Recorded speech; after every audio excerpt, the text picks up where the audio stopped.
Salam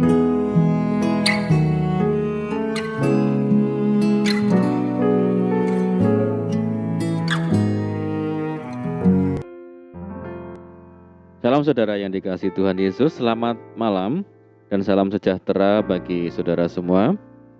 Saya menyapa bagi saudara yang ada di Indonesia dari Sabang sampai Merauke, baik yang di kota maupun yang ada di desa, dan saudara yang ada di Malaysia, di Sabah, di Sarawak, di Kuala Lumpur, dan dimanapun saudara berada. Senang sekali kembali menjumpa saudara pada saat ini. Dan kiranya damai, sejahtera, dan sukacita daripada Roh Kudus senantiasa melimpah dalam hati dan kehidupan saudara semua. Puji Tuhan. Selamat datang kembali di Pokok Anggur bersama saya Yosia Krispianto. Mari saudaraku, sebelum kita bersama-sama merenungkan firman Tuhan, mari kita bersatu dalam doa. Bapa di surga, Bapa yang baik, Bapa yang penuh dengan kasih dan karunia, Bapa yang kami muliakan, kami puji di dalam nama Tuhan Yesus Kristus. Kami sungguh mengucap syukur oleh karena pertolongan-Mu, oleh karena penyertaan Tuhan di sepanjang hari ini, sehingga kami boleh dimampukan Tuhan untuk melewati hari ini, melakukan tugas kami, tanggung jawab, serta semua aktivitas kami. Itu semua karena berkat, pertolongan, dan kemurahan Tuhan. Dan pada saat ini kami kembali rindu ya Tuhan untuk merenungkan firman-Mu. Mari ya Tuhan, berbicaralah kepada kami, urapi kami dan jamah hati kami, sehingga kami memahami maksud firman Tuhan. Terima kasih Tuhan. Kami siap merenungkan firman-Mu, hanya di dalam nama Yesus kami berdoa. Amin. Baik saudaraku, kita akan membaca bersama-sama di dalam Yeremia 17 ayat yang kelima. Terkutuklah orang yang mengandalkan manusia, yang mengandalkan kekuatannya sendiri, dan yang hatinya menjauh daripada Tuhan. Saudaraku, mengapa kita harus mengandalkan Tuhan Yesus di dalam hidup ini? Yaitu karena Dia adalah Tuhan yang penuh kuasa dan tidak ada perkara yang mustahil baginya. Tuhan Yesus berkata, "Kepadaku telah diberikan segala kuasa di surga dan di bumi." Karena itu, kita tidak perlu takut menghadapi gonjangan-gonjangan yang ada di dunia ini, saudara.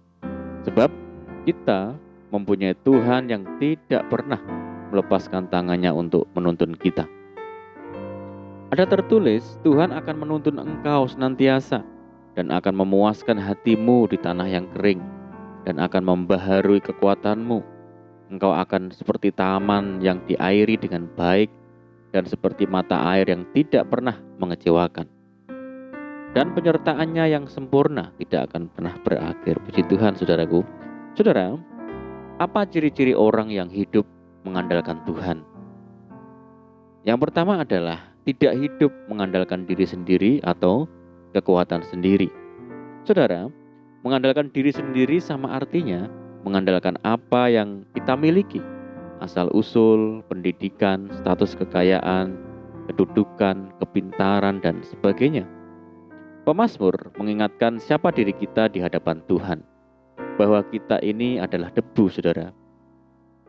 Seharusnya kita sadar bahwa pada akhirnya segala perkara yang melekat pada kita tidak akan berguna, tidak dapat menolong, apalagi menyelamatkan dan meluputkan kita dari gonjangan-gonjangan dunia.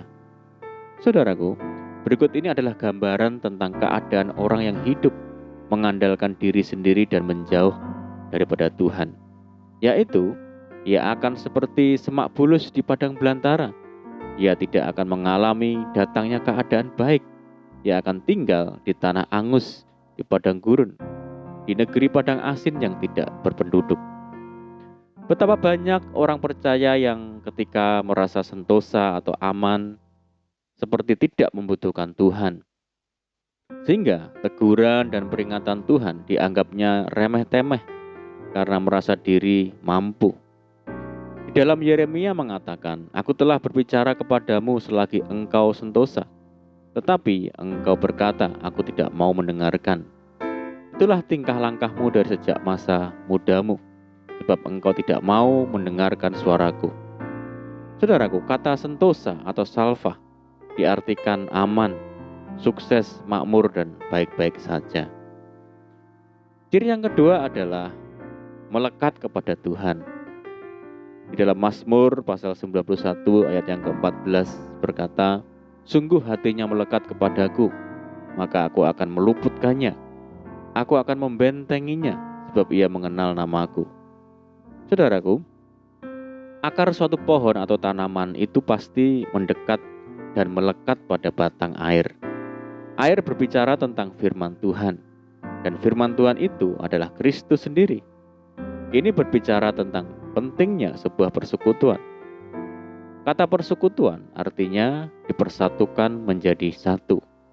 Jadi apabila ada persekutuan akan terjadi satu ikatan batin dan roh antara satu dengan yang lainnya dengan begitu erat, bersatu dan tidak dapat dipisahkan.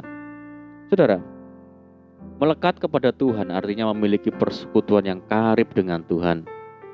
Inilah adalah tanda ketergantungan kita kepada Tuhan. Sama seperti ranting-ranting yang tidak dapat hidup dan berbuah tanpa melekat kepada pokok anggur. Tuhan Yesus berkata, "Akulah pokok anggur dan kamulah ranting-rantingnya. Barang siapa tinggal di dalam aku dan aku di dalam dia, ia berbuah banyak, sebab di luar aku kamu tidak dapat berbuat apa-apa." Pemazmur menegaskan bahwa ada berkat yang luar biasa bagi orang yang hidup melekat kepada Tuhan, yaitu hidupnya senantiasa dalam pengawasan Tuhan dan pertolongannya pasti dinyatakan. Dikatakan, "Bila ia berseru kepadaku, aku akan menjawab. Aku akan menyertai dia dalam kesesakan.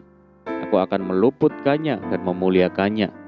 Dengan panjang umur akan kukenyangkan dia dan akan kuperlihatkan kepadanya keselamatan daripadaku."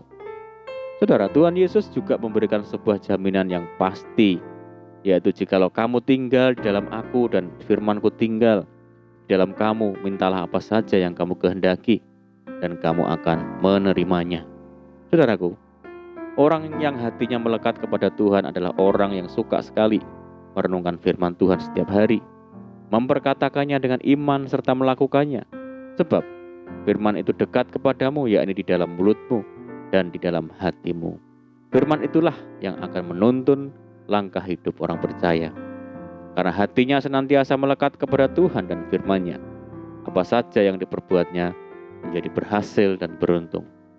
Untuk itu saudaraku, mari kita ambil komitmen saat ini untuk mengandalkan Tuhan di dalam hidup ini, karena saat kita sepenuhnya melakukannya, kita akan melihat segala kebaikan Tuhan pasti dilimpahkan bagi kita. Amin, puji Tuhan. Mari kita berdoa.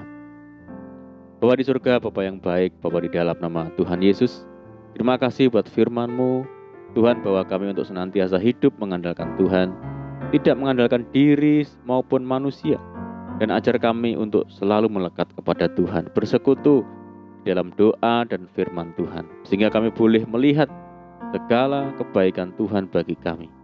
Terima kasih ya Tuhan, dan saat ini kami berdoa bagi saudara kami semua yang mendengar program ini di Indonesia dan dimanapun saudara kami berada, yang saat ini mengalami sakit, Tuhan jamah sembuhkan di dalam nama Tuhan Yesus. Yang hidup dalam tekanan, kesulitan, persoalan apapun, mari Tuhan tolong mereka, berkati Tuhan, pulihkan hidup mereka. Tuhan berkati mereka dalam kehidupan rumah tangga mereka, keluarga, pekerjaan, bisnis, dan apapun yang dikerjakan. Berdoa bagi saudara kami yang hidup dalam ikatan dan belenggu dosa, Tuhan lepaskan di dalam nama Tuhan Yesus, Tuhan bebaskan. Dan berdoa bagi bangsa kami yang saat ini menghadapi pandemi dan berbagai macam permasalahan, mari Tuhan buka jalan, berikan pemulihan daripada Tuhan bagi negeri kami. Terima kasih Tuhan, ini doa kami percaya Tuhan mendengar segala seruan. Doa kami hanya di dalam nama Tuhan Yesus Kristus kami berdoa. Amin. Puji Tuhan saudaraku, kita sudah berdoa, saya percaya saat ini kita dikuatkan dan diberkati. Dan mari kita tetap semangat di dalam Tuhan, jangan berputus asa, tetap berdoa, bersukacita senantiasa, sebab di dalam Tuhan kita sanggup melakukan segala perkara. Saya ucapkan selamat malam, selamat beristirahat, doa saya menyertai saudara semua. Tuhan Yesus memberkati. Haleluya.